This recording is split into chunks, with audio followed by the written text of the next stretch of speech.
And there you go, ladies and gentlemen. Once again, this is Thursday, sometimes the day in which a disturbance will happen. I've just found that to be the case, and so I'm ready for it so I can have a good future Friday plan.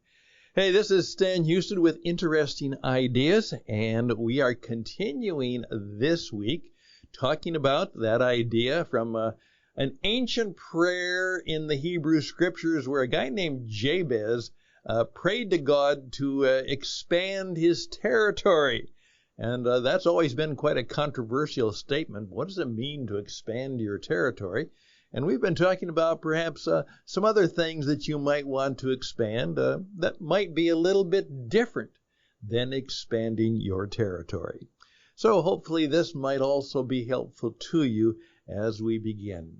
By the way, we talked about trying to pressure, problems. That might be the way that you expand your power, your personal power. So it may take some difficulties to be able to help you gain that personal performance power that you want. And this is also true. An old saying I came across that said, a discouraged soul is a powerless soul. Think about that. That's why we must seek to encourage one another and help people deal with the depression of discouragement. A discouraged soul is a powerless soul. Remember that. And we have to seek the Spirit force power in our life if we're going to make it. And that's a little bit about what we're going to be talking about today. I'm going to encourage you to increase your wisdom. All right? Increase your wisdom. That's the interesting idea for today, and that program begins right now.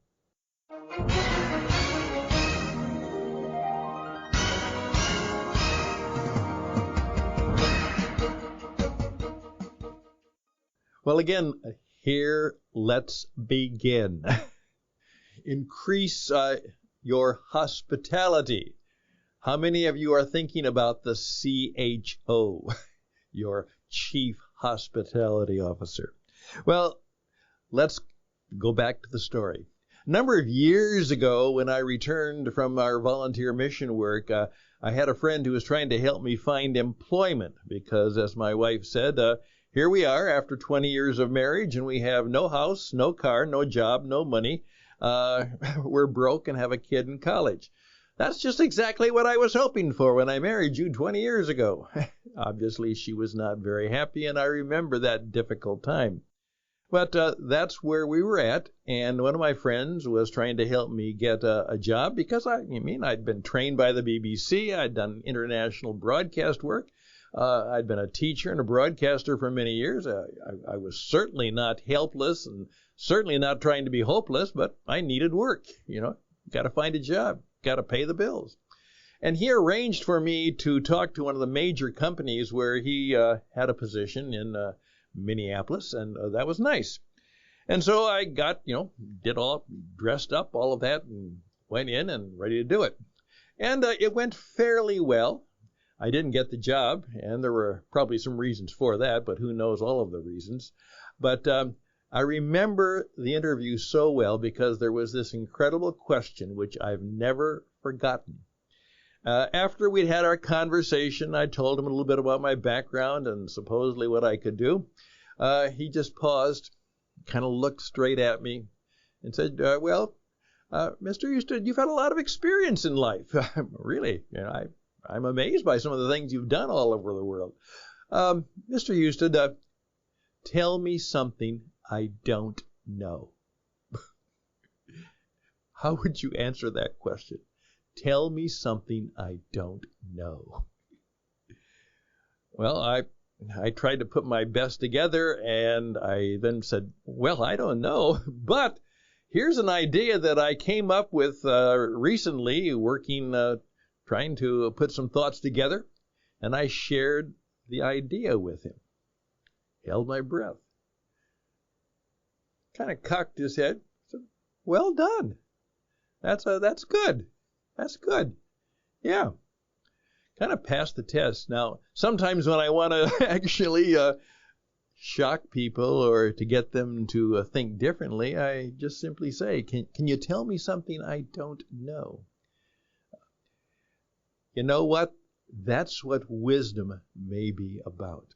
And what I'm challenging you to do today, as I said, you need a CHO in your life and business, or you have to be one. I want you to also think about your CWO, your Chief Wisdom Officer. Now, I know a man who, he just fits that definition. He had a great deal of experiences in life, good ones, bad ones. He had been well educated, and he was the proverbial Renaissance man. He just knew a lot of things about a lot of things, and he had, as he said, I have the stars and the scars from living a life fairly well. And interestingly enough, one of the guys who ran one of the companies this again was in Minneapolis, St. Paul area, just hired him. And he said, well, what do you want me to do? He said, well, I know you're going to go around doing some of your consulting, your teaching, but I'm going to hire you just to hang around me. And I get to call you and talk to you anytime I want. All right? I may have to arrange an appointment, but I just want to pay you to hang around me and come into the office, and I want you to be around the office and meet my people and perhaps be available to them if they want some counsel or direction. You know, just I want you to be the wisdom guy. You know, that's what we really need around here. We got a lot of smart people and some smart alecky people, but, you know, I could use a little just good old common sense because, unfortunately, common sense is not too common. I just need somebody who I can trust to tell the truth and perhaps tell me things I don't know and do it in a way that might be helpful to me. I need a wise guy. I need a wisdom guy around my place. And that turned out to be a very unique position. And I found out that in some respect, years later, I actually was hired for kind of the same reason, where the man said to me, Stan, if I needed a coach from my industry, I'd have hired somebody who had been an insurance guy. And the reason I'm hiring you is because you haven't been. You know nothing about my business. I don't need a coach for that. I know enough about my business. But I need someone to help me think who comes from a different world than I do. And you certainly fit that category. I said, you don't know anything about my world, and I don't know a lot about yours, but I know you've been around a lot.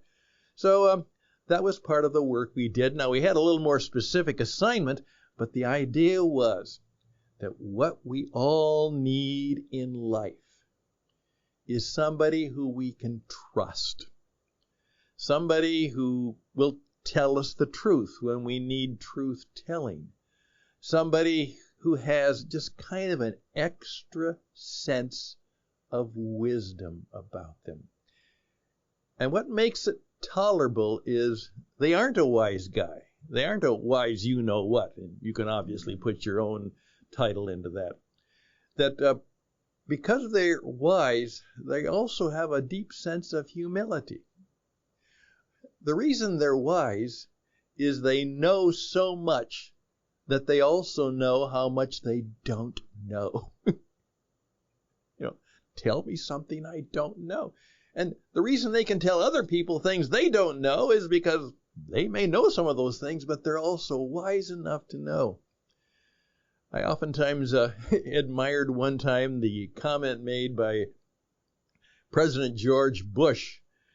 They were really after him about something, and something he had done when he was young. They were trying to see if they could pin a drug thing on him, because he had admittedly been quite a character in his college and young adult days. And I love the statement when they were trying to pin him down. He looked at them and just simply said, ladies and gentlemen, when I was young and stupid. I was young and stupid. Love it. You know, I say that now. You know, when I was young and stupid, I was young and stupid. And that's why I did some of the things I did. And you know what? That's probably why you're doing some of the things you're doing. You're still kind of young and stupid. Part of wisdom is growing up. It's maturity. And then it's begin to have a sense of mastery. You get really good at some things. But then you are also able to understand that there's a lot about life that is simply a mystery. Yes, the ability to say, I don't know. I say that to my kids more and more as the older I get. I'm sorry, you know, I just don't know. I don't know. And that's true. Well, there we are. We're going to take a quick break, and then I'm going to introduce you to a definition of wisdom which has meant something to me. Having your chief wisdom officer in your life. That's certainly an interesting idea, and that's the name of the program. My name is Stan Houston. These are interesting ideas, and we'll finish up. We'll be right back.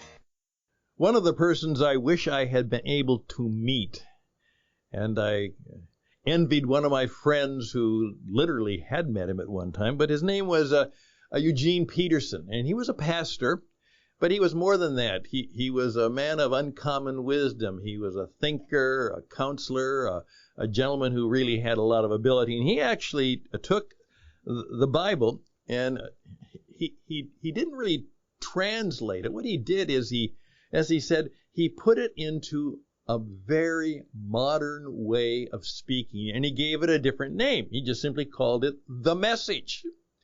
And it has been one of the books that I've used a lot, as you can see if you are watching. If you could see me hold it up to the microphone. Can you see it? Okay, it's really well worn, and it's got all kinds of stickers on it, all right? But this was worth the price of the book. Now we're thinking about what is wisdom. And he said this, and he did this in an abbreviation to the proverbial book of Proverbs, proverbial wisdom in the Hebrew Scriptures. And he said this, he said, what we need is how to live well on earth. What we need well is, and I love this word, we need people who have robust sanity. Robust sanity. Here's what he went on to say. Wisdom is the term for this on earth as it is in heaven, everyday living. Wisdom is the art of living skillfully in whatever actual conditions we find ourselves. It has virtually nothing to do with information as such, with knowledge as such. A college degree is no certification of wisdom, nor is it primarily concerned with keeping us out of moral mud puddles, although it does have a profound moral effect upon us. Wisdom has to do with becoming skillful in honoring our parents and raising our children, handling our money and conducting our sexual lives, going to work and exercising leadership, using words well and treating friends kindly, eating and drinking healthily, cultivating emotions within ourselves and attitudes towards others that make for peace. Cultivating attitudes and emotions within ourselves and others that make for peace. Eugene Peterson from The Message. And certainly, I'm going to encourage you to think about as we come up to this weekend, and we'll talk a little bit more about expanding your something like that tomorrow. Chief Wisdom Officer. Seek ways to expand your wisdom. That will not only be an interesting idea, it might be the key, the real key to living at peace in this world, doing well, and making your mark. As I often say, what this program is about is to help you be different, unique, better, and having an impact in your world. And men and women who have and demonstrate wisdom and insight will certainly have an impact in the world today. I'm Stan Houston. All the best and blessings to you as we always close with a benediction. That's just good wisdom. Take care. Come back again. Bye for now.